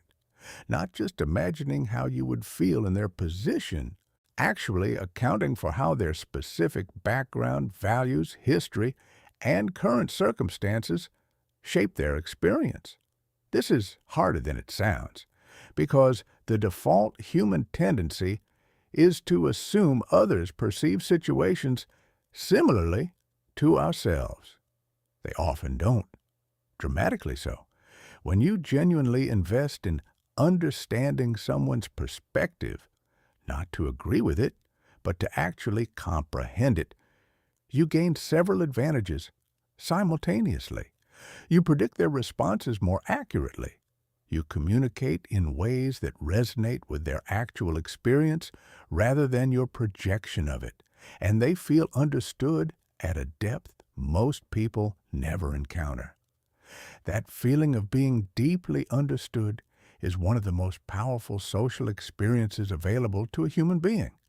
When you're the person who reliably creates it, magnetism becomes almost automatic. Chapter 12.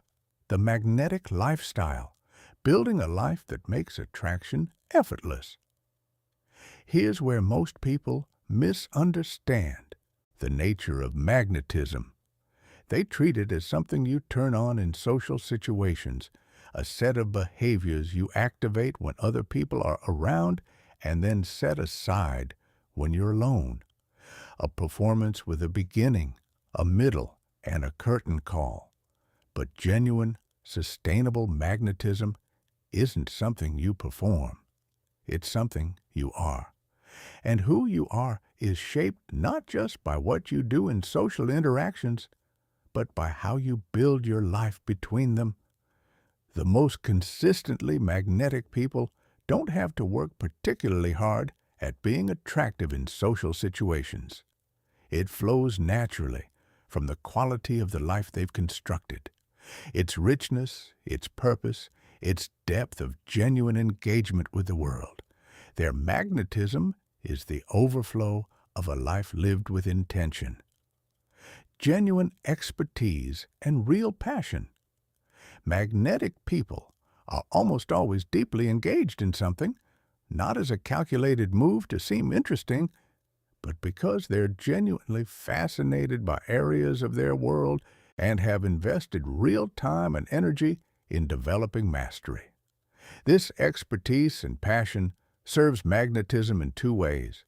First, it gives you something real and substantive to bring to conversations, not rehearsed talking points, but actual depth, the kind that shows in the specificity of what you say and the genuine enthusiasm behind it.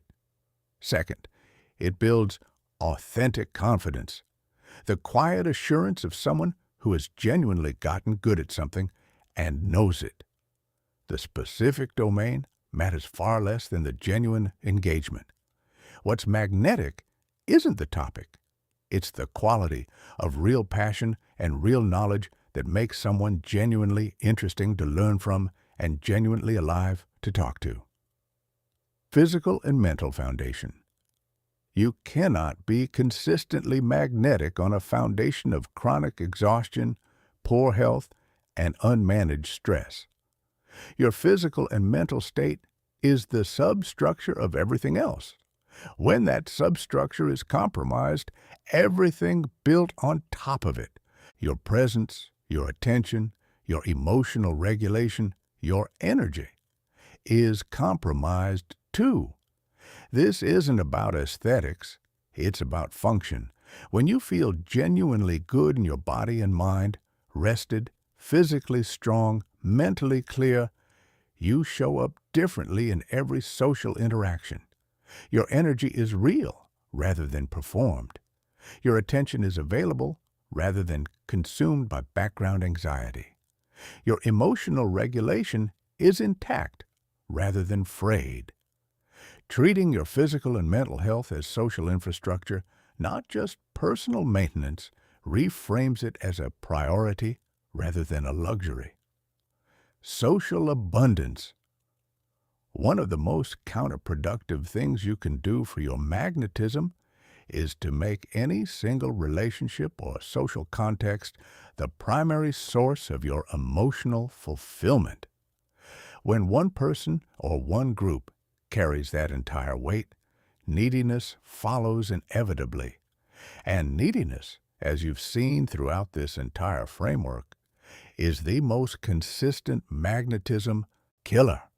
The solution is deliberate social abundance, cultivating multiple relationships and communities across different areas of your life so that your social needs are met through a network rather than a single point. When you have genuine richness in your social world, you can be fully present in any individual relationship without desperately needing it to provide everything. This abundance isn't just emotionally healthier.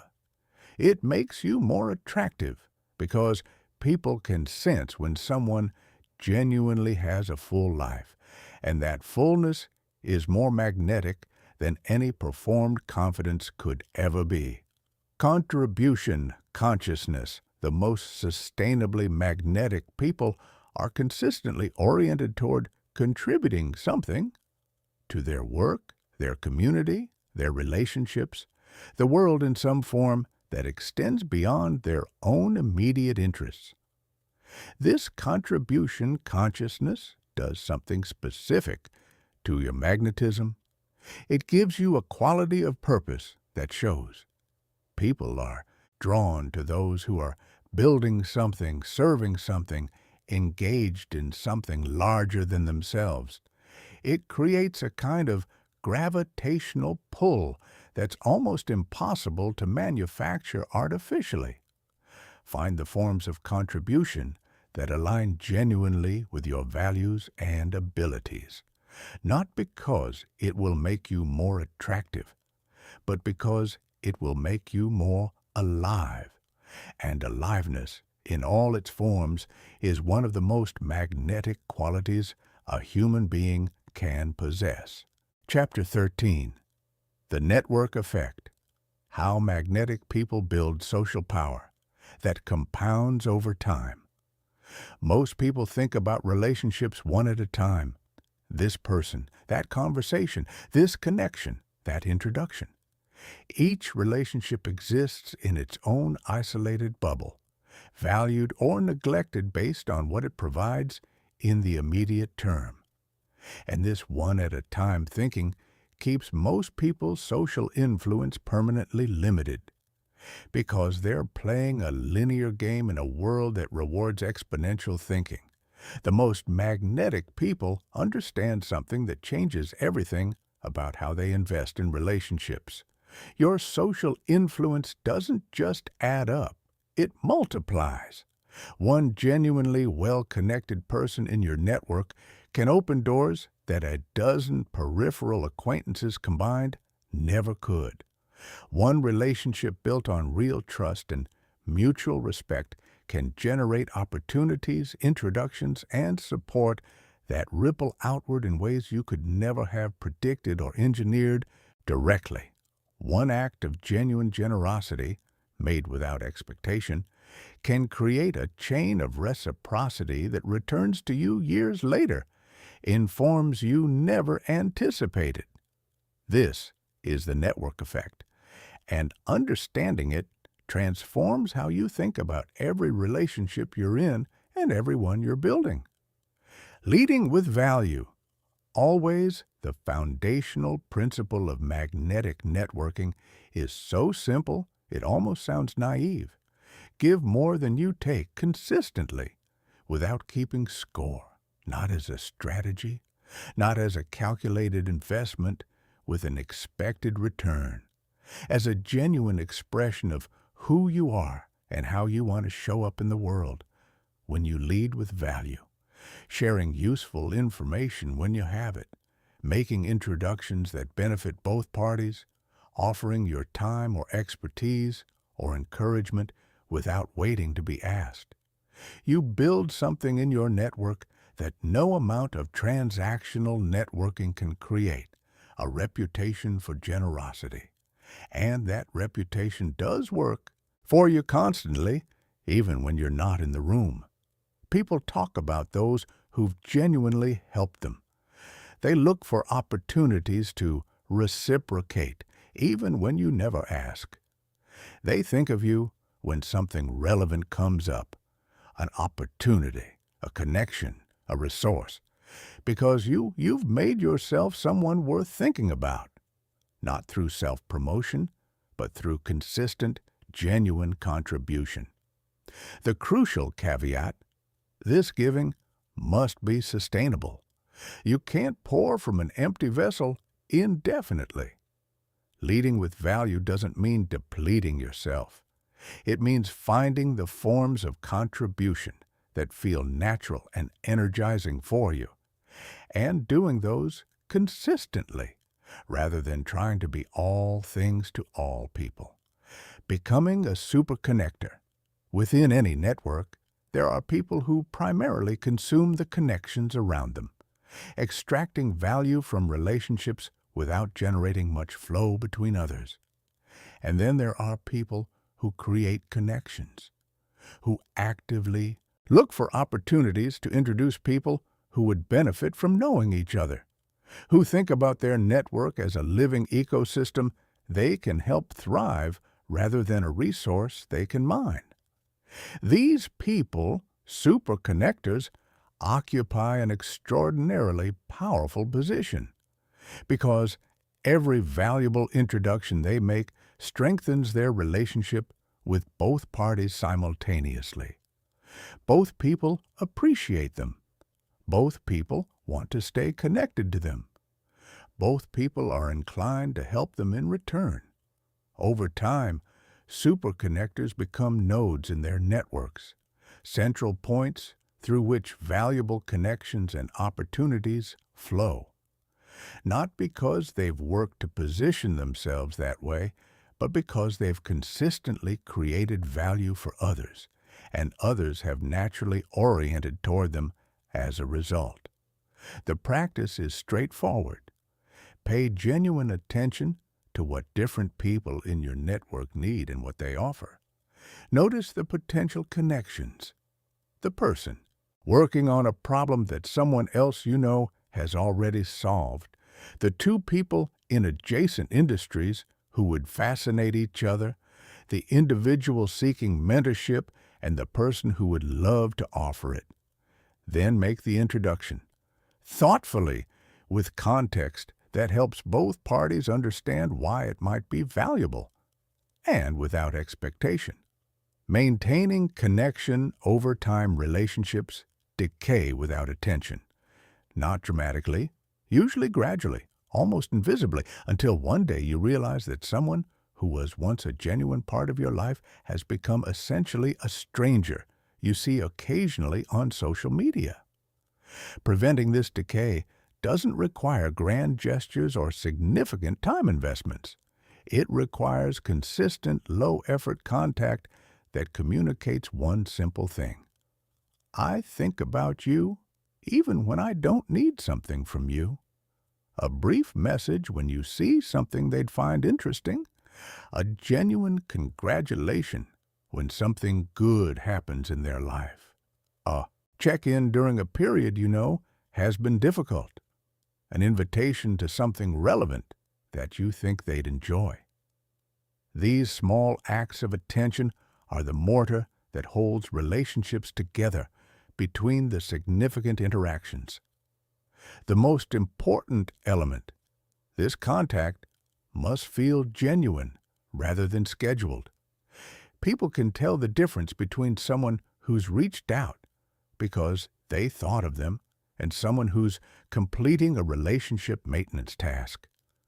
The former builds connection. The latter, at best, maintains a surface familiarity, while the real relationship quietly erodes. The strength of loose ties. One of the most counterintuitive findings in network research is this: many of the most significant opportunities in people's lives, jobs, partnerships, ideas, introductions, come not from their closest relationships, but from their loose ties.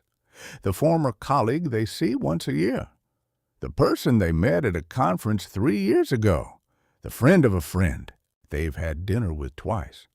Why? Because your close relationships tend to occupy similar social worlds to yours. They know what you know, move in the circles you move in, have access to information and opportunities that largely overlap with yours. Your loose ties, by contrast, often exist in entirely different worlds, and their different worlds mean different information, different opportunities, different connections. This means that maintaining relationships with people you don't see often, keeping those loose ties warm and genuine rather than letting them go cold, is one of the highest leverage things you can do for your long-term social influence. Not through aggressive follow-up, but through the kind of occasional, genuine contact that keeps a relationship alive without demanding more from it than it naturally wants to give. The long view, the final and perhaps most important principle of magnetic networking, is patience. Relationships compound over time in ways that are almost impossible to see in the short term. The person who seems like a peripheral connection today might be enormously significant 5 years from now, having grown into a leadership role, launched something remarkable, or simply become someone whose trust and goodwill turns out to matter in ways you couldn't have predicted. The most magnetic networkers invest in people because they genuinely like and respect them, not because they've calculated their future value, and because they invest for genuine reasons. They invest consistently, even when there's no obvious immediate return. That consistency over years creates a network of deep mutual trust and goodwill that generates opportunities, support, and connection in ways that no short-term transactional approach ever could. Build your network as if you're planting a garden with patience, genuine care, and the understanding that what you're growing will take time to mature, and when it does, it will be something that sustains you in ways you couldn't have engineered directly. Chapter 14. Protecting your magnetic edge. The traps that quietly destroy attraction. Building magnetism is difficult. Sustaining it is where most people fail. Not dramatically, not through a single catastrophic mistake, but gradually, quietly, through small erosions that accumulate over time until one day the quality that once made them magnetic has been slowly replaced by something that repels. Understanding these traps and developing the self-awareness to catch yourself before you fall fully into them is as important as anything else in this entire framework. The complacency trap, success paradoxically, is one of the most reliable destroyers of magnetism. When things are going well, when you've built genuine relationships, earned real respect, created a life that feels rewarding, the natural human tendency is to ease off, to stop doing the things that produced the success because the urgency that drove them has faded, to coast just a little on what you've built. This is almost always invisible when it's happening. You don't decide to become less interested in others. You don't consciously choose to stop growing. It happens through a series of small decisions to prioritize comfort over effort, and each individual decision seems entirely reasonable in the moment. The antidote isn't manufactured urgency. It's genuine humility, the ongoing recognition that your past achievements don't entitle you to future connection, that the qualities that made you magnetic require continued investment to remain alive, and that the moment you start treating your social success as a destination rather than an ongoing practice is the moment it begins to erode.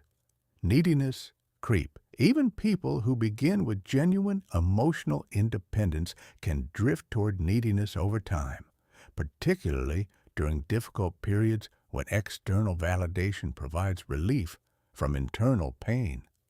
This drift is insidious because it's incremental. A little more seeking of reassurance here.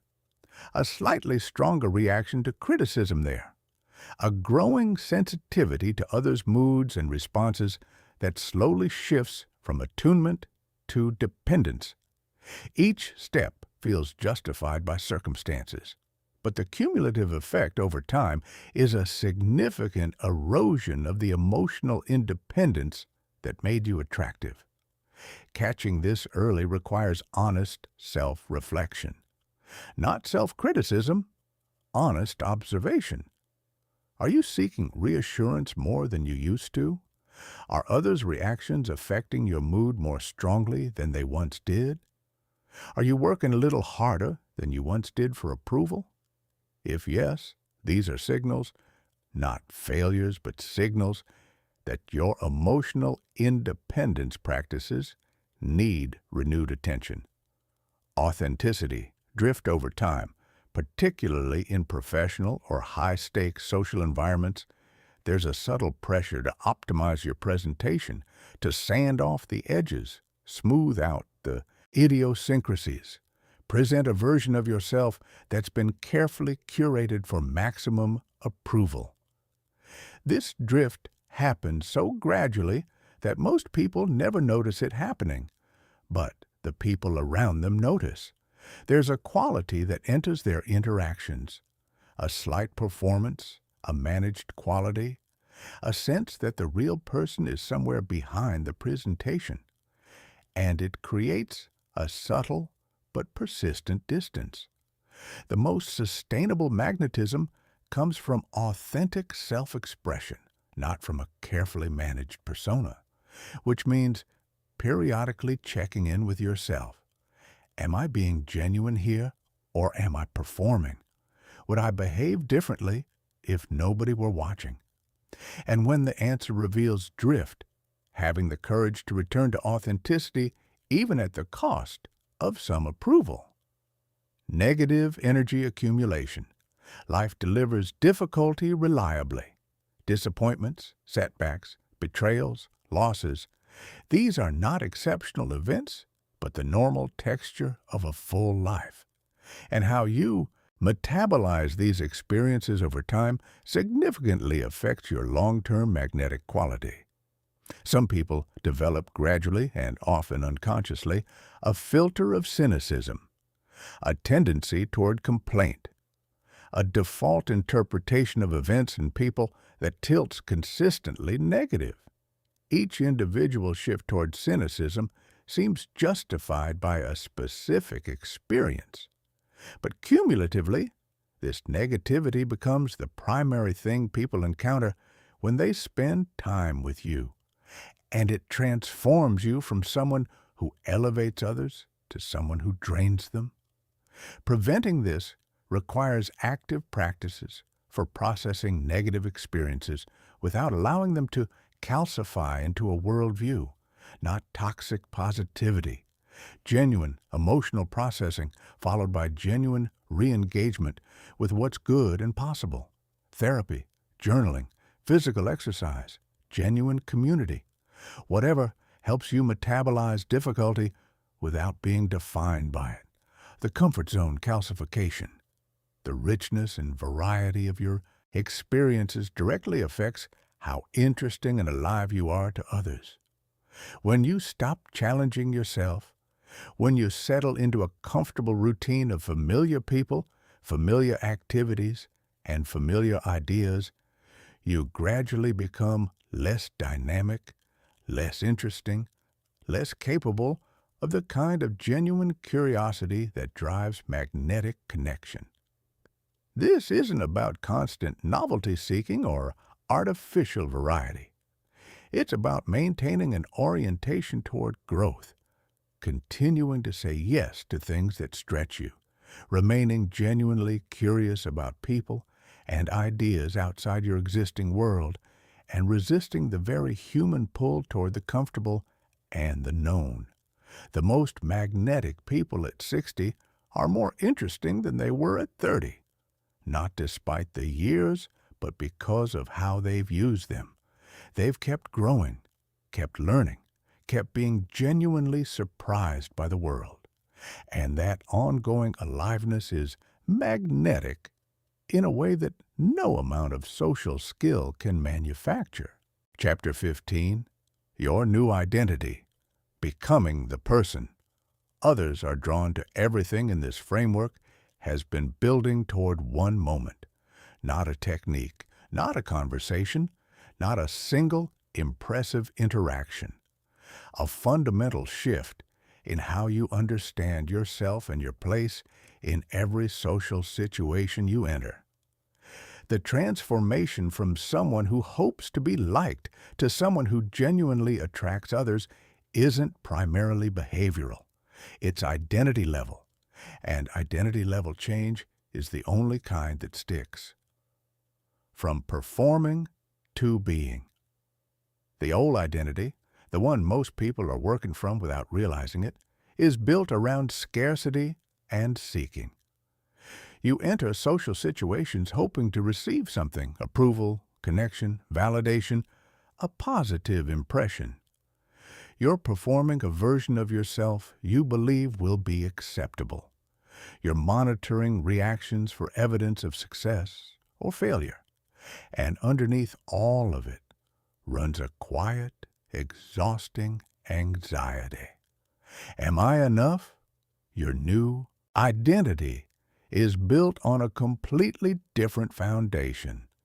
You enter social situations knowing you have something genuine to offer. Your attention, your curiosity, your presence, your care. You're not performing a version of yourself. You're simply being yourself, fully and without apology. You're not monitoring for approval because your sense of worth isn't riding on the outcome of this interaction. This isn't arrogance. Arrogant people are actually deeply insecure. They need to be better than others to feel okay about themselves. What you're building is something quieter and more durable, a settled sense of your own value that doesn't require external confirmation and therefore doesn't need to defend itself. Social leadership as your default. Your new identity includes a quality that the most magnetic people carry naturally. Social leadership. Not the loud, dominating kind. The quiet, generous kind that makes every social situation slightly better for everyone in it. Social leaders take responsibility for the energy they bring. They notice when someone on the edge of a group is feeling invisible and find a natural way to include them. They feel when a conversation is stuck and ask the question that moves it somewhere real. They notice when the room's energy has dropped and bring something genuine that lifts it. They handle awkward moments with grace that makes everyone around them feel comfortable. This leadership is effortless when it flows from genuine care rather than strategic calculation.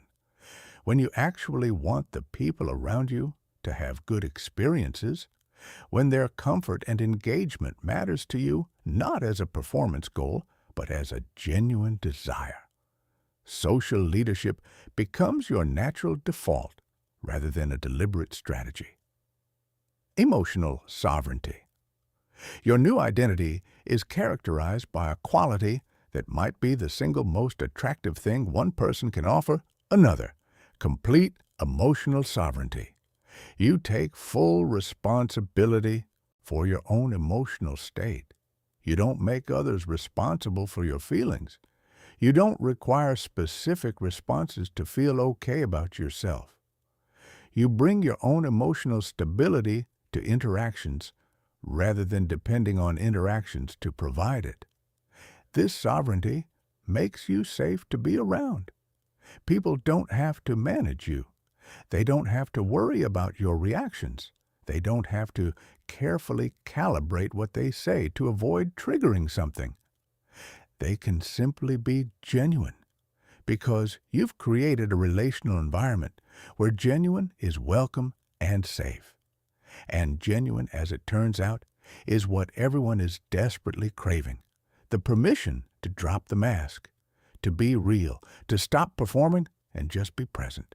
When you consistently offer that permission through your own authenticity and your own emotional steadiness, people don't just like you, they need you in their lives. The integration, when magnetism becomes who you are. The final stage of this transformation is what psychologists call integration.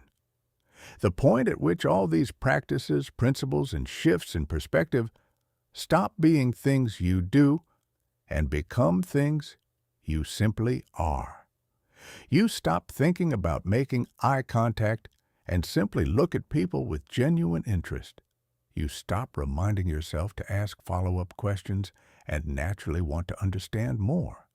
You stop monitoring your body language and simply inhabit your body with the quiet confidence of someone who belongs wherever they go. You stop managing the impression you're creating and simply show up fully as yourself. This integration doesn't happen overnight. It's the result of consistent practice, conversation after conversation, interaction after interaction, where you choose presence over performance, contribution over extraction, genuine curiosity over impression management. Each choice is a rep. Each rep builds the neural pathways that eventually make the magnetic orientation your default rather than your deliberate effort. When you reach this point, and you will reach it if you stay with this, something remarkable happens. You stop trying to be magnetic. You simply are. And the people around you feel it in a way they can't quite articulate. As warmth, as safety, as the rare and precious sense of being genuinely seen by someone who has no hidden agenda other than to be present with them. That is the destination. Not a set of techniques to deploy, not a persona to perform. A way of being, authentic, generous, grounded, and genuinely interested in the human beings you're fortunate enough to share the world with. You already have everything you need. The only question is whether you're willing to do the work of becoming it. Start with your next conversation. Be a little more present than usual. Ask one question you're genuinely curious about. Listen for what's beneath the words. Notice something specific and real about the person in front of you. Let them feel, for just a moment, like they have your complete attention. That's where it begins, and there is no ceiling on where it goes.